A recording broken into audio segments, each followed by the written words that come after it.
But one picture that's always been hard to explain away, at the very heart of the myth, the so-called surgeon's photo. The surgeon's photograph is the icon. It is what most people see as Nessie. It is their Nessie. It's instantaneously recognizable, but there is still an enigma attached to it. In the 1930s, the surgeon's photo was a sensation. Not only did it seem to prove that Nessie existed, it came from an impeccable source, a much respected surgeon. Yet the true story of the picture is one of greed and deceit, and a desire for revenge.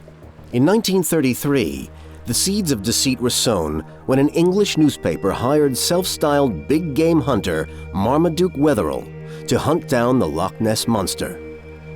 Within days, Wetherell claimed to be hot on its trail. He found monster-sized footprints on the shore of the loch.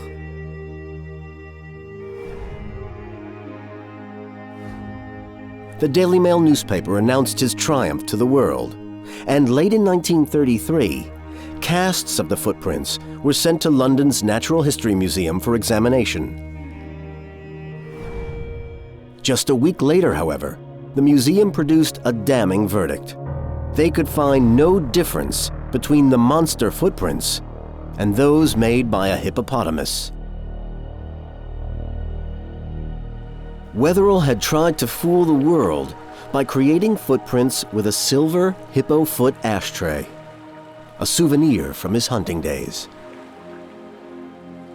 Disgraced and bent on revenge, Wetherell returned to the loch with a model of a monster.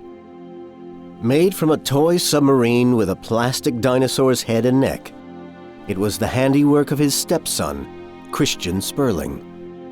He phoned up his stepson Christian, and said, okay, if they want their monster, I'll give them their monster. Wetherell didn't just photograph the model on Loch Ness. He went a step further. His hippo foot hoax had ensured that nobody would believe him if he produced the new picture. So he persuaded Robert Wilson, a respected London-based surgeon, to join in the hoax.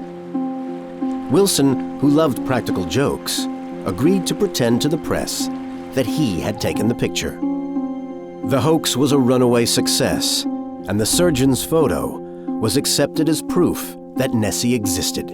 Amazingly, the real story remained a secret for 50 years. The true story of this hoax was known amongst small pockets of people, but it never got into the wider general public domain.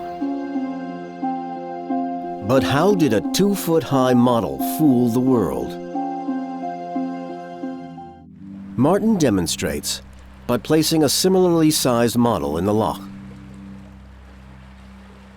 The photo that first appeared in the newspapers was cropped. The unedited version shows part of the shoreline, indicating that the model was placed near the shore itself. So we follow suit. But the original photograph shows a pattern of distinctive ripples. Now, we also have ripples. Martin is happy the conditions are similar and takes a photo.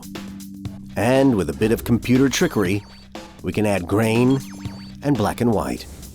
Side by side, the two photographs are very similar. It seems that the hoax was incredibly simple, but effective. A vital cornerstone of the legend has been exposed, and yet many seemingly mysterious sightings remain unexplained.